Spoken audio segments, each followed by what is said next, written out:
Zoom DV Réunion, le thème du jour. On est à Toulouse. Toulouse, capitale de France. Qui ne saute pas n'est pas Toulouse.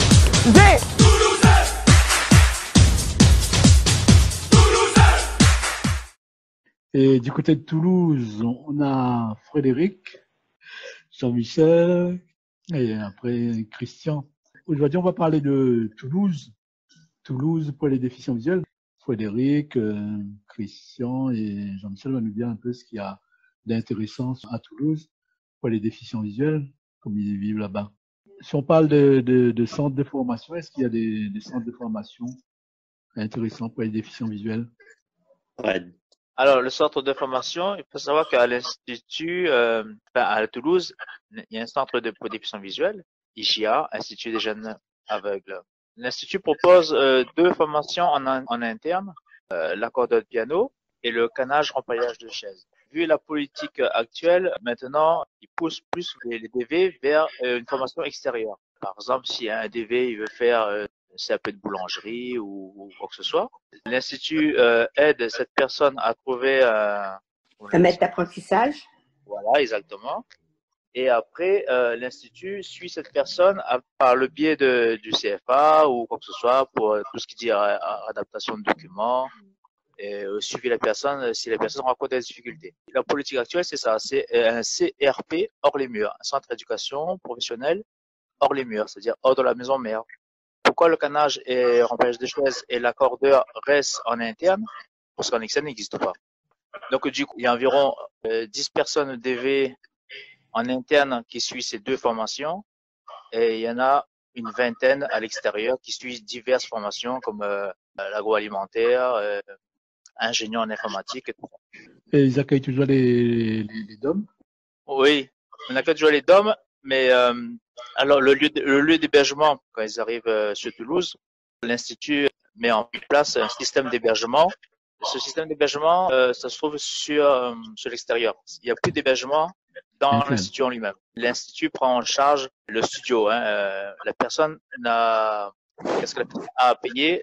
C'est juste garder les locaux propres. Voilà. Et cette personne a payé aussi son repas du soir et le repas du midi. Mais les places sont très limitées parce que toutes formations maintenant sont rémunérées. Même une personne peut venir faire juste une remise à niveau des modules. Toutes ces personnes-là seront rémunérées, mais les places de rémunération, malheureusement, c'est encore limité à 20. Si on débarque à Toulouse, si on veut vivre un peu à Toulouse, côté sportif, qu'est-ce qu'il y a d'intéressant? Christian, je pense que c'est bien. À Toulouse, il y a le club sportif de la Verge déjà, dont on fait partie tous les trois. On joue au torbal. Moi, je joue au goalball aussi. Expliquez un peu le goalball. Le torbal, tout le monde connaît, je suppose. Voilà, ouais.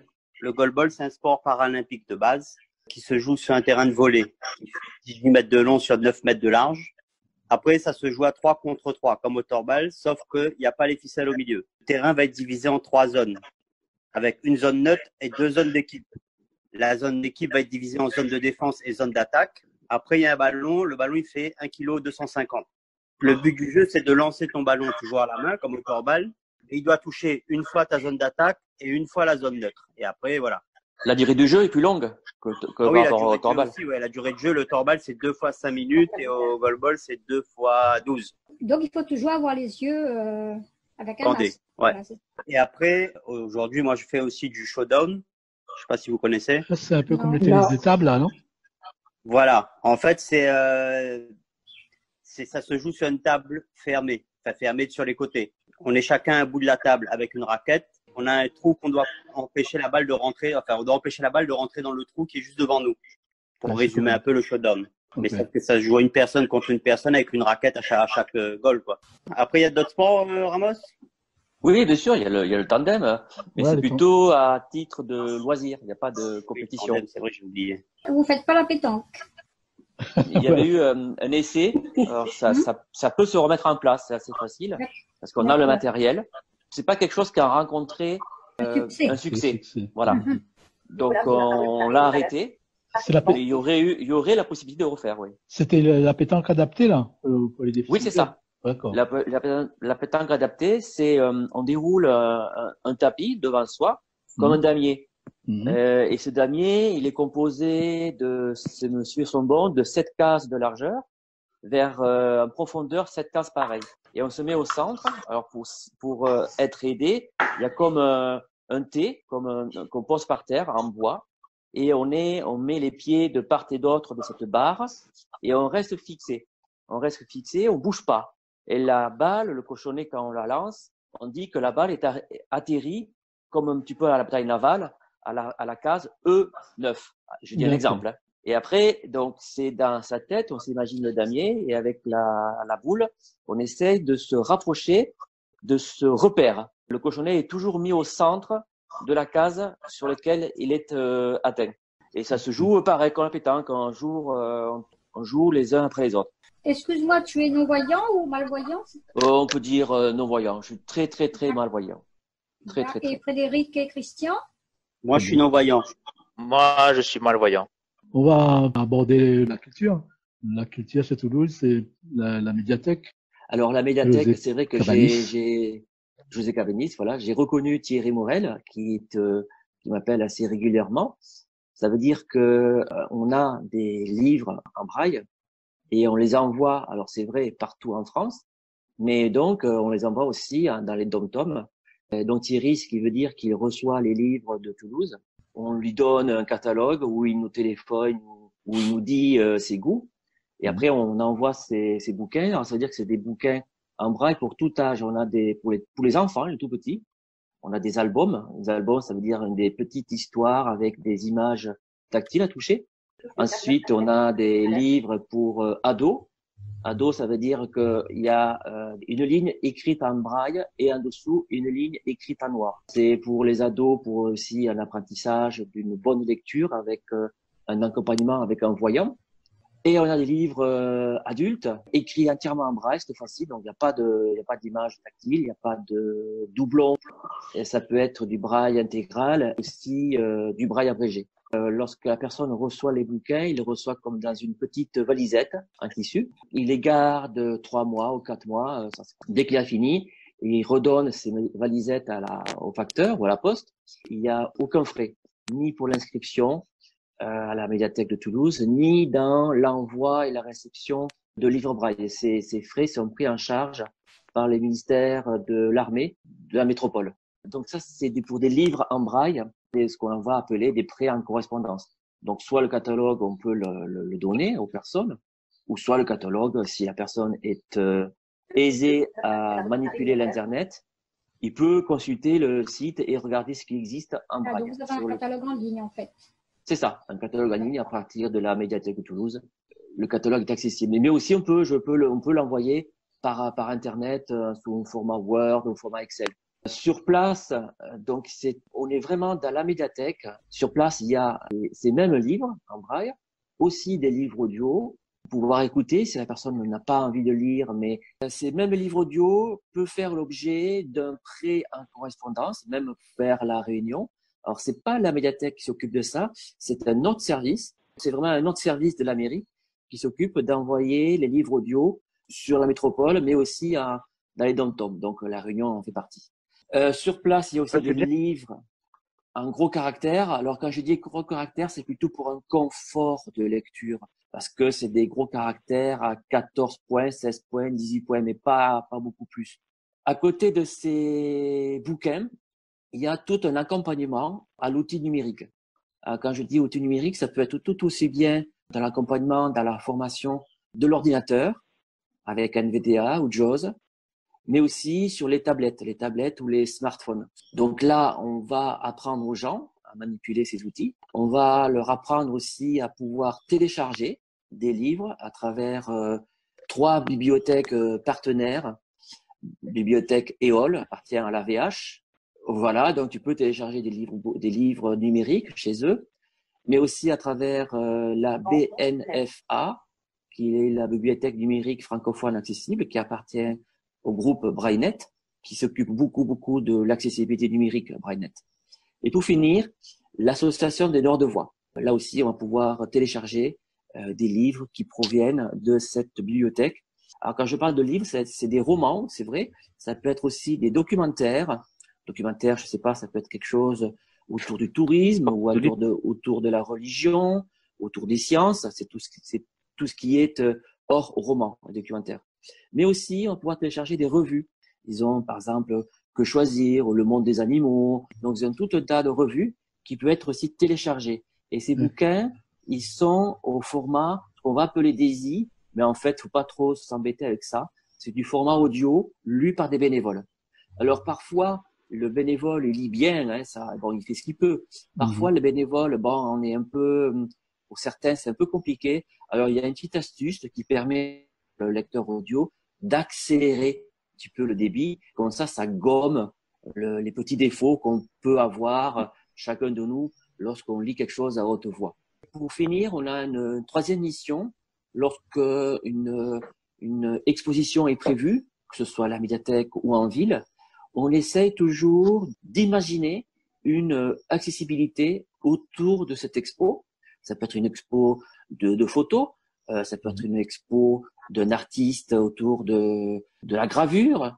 En tout cas, on essaie d'imaginer une accessibilité pour proposer au public déficient visuel de venir à cette expo et de pouvoir profiter au mieux à travers ce qu'on a imaginé en termes d'accessibilité. Alors pour ça veut dire qu'on prépare le conférencier à bien décrire tel ou tel tableau, admettons, ou par exemple en faire une copie en relief, en 3D ou en thermoformé. Imaginez au mieux l'accessibilité de l'expo. Et ensuite, on communique beaucoup par mail. Alors, on communique dès qu'un usager déficient visuel est inscrit à la médiathèque Toulouse, on l'inscrit dans notre newsletter et on le tient informé tous les 2 mois de toutes les nouveautés. Et pareil pour les centres de l'IJA, en conséquence. Et une fois qu'on est à Toulouse, la médiathèque est assez accessible. Elle est derrière la gare Matabiau, donc c'est un lieu qui est connu. Après de l'IJA, elle est facilement accessible. Il y a un bus qui passe direct entre l'IJA et la bibliothèque, aussi accessible par le métro. Donc c'est aussi là aussi plus simple d'y accéder par le métro. À l'intérieur de la médiathèque, il faut bien se dire que le cheminement à l'intérieur, il est balisé à deux titres. Il est balisé par des bandes phototactiles au sol et il est balisé par des haut-parleurs cachés dans les faux plafonds qui se déclenchent avec soit son smartphone, avec une application, ou qui se déclenchent avec une petite télécommande qui est donnée par la mairie. Et cette petite télécommande, elle est très utile aussi dans la vie au quotidien de la ville parce qu'elle permet de déclencher ou en tout cas de connaître l'état d'un feu tricolore lorsqu'on veut traverser une rue. On va aller sur le transport. En matière de transport, qu'est-ce qui existe? À Toulouse, il y a 2 lignes de métro, 2 lignes de tram et après, c'est beaucoup de bus. Moi qui ai vécu à Paris, à Lyon et maintenant à Toulouse, je trouve que Toulouse, elle est moins grande que les autres villes que j'ai citées avant, c'est sûr, mais elle est très bien desservie, elle est très bien maillée par ces transports, en fait. Oui. Et je trouve qu'ils sont très accessibles pour nous, déficients visuels. Elle est disponible de quelle heure à quelle heure? Le tramway, c'est vers 5h du matin, c'est ça, les gars? Ouais. 5h30 par là, le tramway. Pareil pour le premier tram de métro, à peu près vers 5h30 aussi. Après, les bus, à partir de 6h moins le quart, 6h, il y a les premiers bus qui circulent. Un peu partout dans Toulouse, c'est jusqu'à environ 1h du matin, il y a des bus. À partir de 21h, 21h30, c'est en moyenne tous les 30 minutes, hein, bus, et une rame de métro tous les 3-4 minutes. Donc, en moyenne, pour nous, handicapés visuels, se déplacer à Toulouse, c'est très facile. Le mobibus existe toujours ou pas? Oui, c'est ce que j'allais dire justement. C'est en plus de ces transports-là, il y a le mobibus qui nous permet d'aller à un lieu qui n'est pas forcément desservi par la demande. Voilà, qui n'est pas desservi par les transports ou parce que voilà, ça arrive à des heures où on ne peut pas utiliser les transports, donc on peut utiliser le mobibus. Là aussi, les mobibus, c'est au moins jusqu'à 1h du matin. Ils vont même pousser le week-end jusqu'à 3h du matin. Les derniers rames de métro, le week-end, partent à 3h de chaque terminus. Ils envisagent aussi de prolonger le mobibus le vendredi soir et le samedi soir jusqu'à 3h du matin. Le tarif de mobibus est quand même assez aussi, il faut parler sur le tarif, hein, il est quand même assez très abordable. Hein.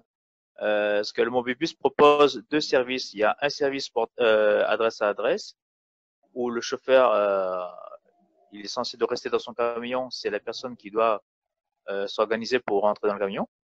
Et le service porte-à-porte où le chauffeur assiste la personne de sa porte jusqu'au lieu où elle doit se rendre. Ces deux services ont bien sûr deux tarifs. Le porte-à-porte, c'est en moyenne 3 €. 3 € le trajet. Et le service adresse à adresse, et ça peut aller à 1,35 € à 1,50 €. Le ticket de bus à Toulouse, il est à 1,70 €. Et si on achète carrément dans le bus, c'est 2 €. Et tandis que le mobibus, adresse à adresse, c'est 1,35 €. Donc, maintenant, on va parler un petit peu des livraisons. Est-ce qu'il y a des supermarchés ou des boutiques qui livrent facilement? Je crois qu'il y a Carrefour qui fait les livraisons. À partir du site? Ouais, je crois, oui. Par rapport aux amis qui le font, donc voilà. Mais après, je sais pas comment ils le font exactement. Après, je sais qu'il y a Picard aussi qui livre. Il y a aussi un magasin à Saint-Michel, alors je sais plus comment il s'appelle, devant la prison Saint-Michel, enfin devant l'ancienne, qui eux ne font pas les livraison. Et par contre, quand tu peux appeler, réserver un créneau, et il y a un personnel qui t'aide à faire tes courses. Soit on peut faire les courses et après eux ils viennent te livrer. D'ailleurs, dans le confinement, moi je me suis fait livrer par Intermarché, donc je sais pas si c'est. Et à Toulouse, il y a des écoles de chiens guides aussi maintenant? Oui. Alors, D'accord. en effet, il y a une école de chien guide à Toulouse, une école fédérée. Moi, j'ai un chien guide d'ailleurs de chez eux. C'est une école qui est assez grande dans l'ensemble parce que par rapport à comparer les autres écoles, c'est pas la plus grande, c'est sûr, mais c'est une des écoles les plus grandes qui couvre tout le sud-ouest en fait, partie de la Nouvelle-Aquitaine et de l'Occitanie. Il y a 8 éducateurs. Mais c'est ça, pour avoir un chien guide, il faut attendre longtemps. À Toulouse, non, parce que le temps d'attente est de 8 mois approximativement, contrairement à d'autres écoles où ça peut être de 2-3 ans, parce que justement, il y a assez de chiens par rapport à la demande. Il y a deux associations de déficients visuels sur Toulouse. Il y a la VH et l'UNADEV, oui. Ils font beaucoup de services, si tu veux, du loisir, c'est-à-dire qu'ils t'accueillent dans leurs locaux. Bon, ils organisent, par exemple, je sais pas moi, des jeux de cartes. Ils ont le tandem, il y a du yoga, il y a une salle de sport, des cours de piano, des cours de théâtre, des cours de braille, cours d'informatique, voilà tout ce genre de choses. Et il y a aussi les auxiliaires des aveugles. Alors là, eux, ils n'ont pas de locaux. C'est plutôt une aide à domicile à la personne. Ça, c'est récent, ça, non? Accompagnement aussi en transport. Enfin, oui, l'accompagnement aussi. Oui, c'est ça. Elle aide à l'extérieur à la personne. L'idée, c'est que tu formules une demande. La personne qui s'occupe de l'association essaie de trouver le bénévole le plus adéquat. Il y a deux choses. Il y a une adhésion à l'année, peut-être que c'est 60 €, peut-être un truc comme ça. Plus après, s'il y a des frais annexes au coût de ta demande, par exemple, si tu vas aller faire des courses à l'extérieur de Toulouse, donc évidemment, il y aura des frais d'essence. Là, tu rembourses les frais annexes. Il n'y a pas de locaux, c'est une aide à domicile à l'extérieur. Après, il y a l'association Un Regard pour toi aussi qui vient d'arriver sur Toulouse. Oui, pour t'aider à faire les shopping, les vêtements et tout ça. C'est ça. Ouais. Oui. Ça, c'est encore plus nouveau, hein, il n'y a même pas un an. Hein. Est-ce que à la médiathèque, vous faites des journées particulières? Est-ce que non? Oui. Vous faites des journées à thème à la médiathèque? Non. Par exemple, si dans la médiathèque est prévue, je sais pas, une exposition sur le jeu informatique, je vais essayer de proposer une accessibilité autour des jeux informatiques. Donc, tu vois, c'est plutôt comme ça qu'il faut le prendre. Lorsque la médiathèque a une thématique à mettre en place. Ouais, c'est pour tout public en fait. C'est pas uniquement pour les déficients. C'est pour tout public. Voilà. Ouais. C'est pour tout public et je viens moi proposer vous adapter. quelque chose. C'est ça. C'est ça. Ouais. Tous les 2 ans, il y a le grand salon.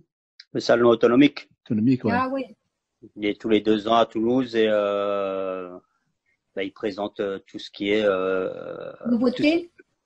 Tout ce qui est nouveauté sur le matériel adapté pour toutes sortes de handicaps. Et après, il y a des magasins aussi de matériel spécialisé sur Toulouse, non? Il y a Access Solutions, en effet. Après, il y a la VH qui vend un peu de matériel. Plutôt Access, c'est plutôt, tu vois, une offre plutôt autour des nouvelles technologies, smartphone, machine à lire, informatique. Et la VH, il faut plutôt le voir en tant que magasin du quotidien. Je sais pas, une canne blanche, un petit accessoire pour séparer les jaunes d'œufs, un petit accessoire pour les thermomètres parlants. Après, il y a des services comme Uber aussi, non? Les taxis comme Uber, ça existe aussi, non? Ça, oui, partout en métropole, il y a ça. Je sais pas, à La Réunion, c'est Uber, mais Des ça, VTC. Il y a même un Blablacar, mais un Blablacar pour se rendre au travail. pas de Il y a quoi le tu parles. Blablacar pour les longs trajets.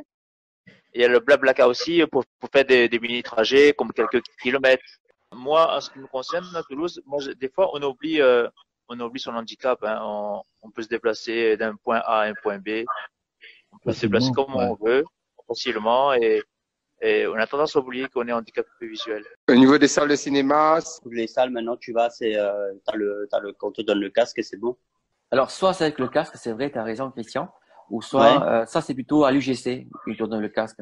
À Gaumont, il faut plutôt télécharger une application qui s'appelle Toivox. Mais avec Toivox, tu as l'audio-description qui sort par ton téléphone. Et après, il y a un bon cinéma à Ramonville, donc il y a la banlieue de Toulouse. Et ils passent des bons films. Et là aussi, on te prête le casque. Ils ont mis en place aussi, par exemple, si on va regarder un match de foot, ou un match de hand, ou un match de rugby, on peut suivre aussi par une audio-description. Les étudiants, ils ont mis ça en place. Sur certaines manifestations, il faut télécharger une application. Match de foot, il faut quand même, à l'entrée, on nous donne un petit boîtier avec un casque et tout ça. Et eux, ils commentent le match et ils essaient de donner le maximum de détails pour qu'on puisse assister au match. C'est pas ça qui existe aussi à Toulouse, le souffleur d'image. Oui, dans les théâtres. Ouais. Dans les théâtres, oui, c'est quelque chose là aussi qui se met en place très très récent. Parce que c'était parti de Paris, cette idée de souffleur d'image, mais c'est arrivé sur Toulouse. L'idée, c'est que il y a quelqu'un qui est en régie, donc caché. Le théâtre nous propose un casque, et donc là, c'est dans le réseau interne du théâtre, et la personne commente en direct des pièces de théâtre. Voilà, c'est ça, c'est un souffleur d'image. Au même titre, il existe aussi, là aussi, pour les opéras. C'est le même principe, un opéra musical. Mais là aussi, il va y avoir des souffleurs d'images, quelqu'un qui va décrire les costumes, qui va décrire aussi le décor, mais aussi la gestuelle faite par les artistes qui sont en scène. On te prête le casque, tu chausses le casque et donc tu as le son du commentateur qui, lui, se fait en direct. Les commentaires sont en direct, c'est pas une bande enregistrée. Donc les souffleurs d'images, c'est vrai, pour le théâtre, ça c'est très très nouveau, et aussi pour l'opéra. merci encore. Hein. Merci à vous de cette invitation.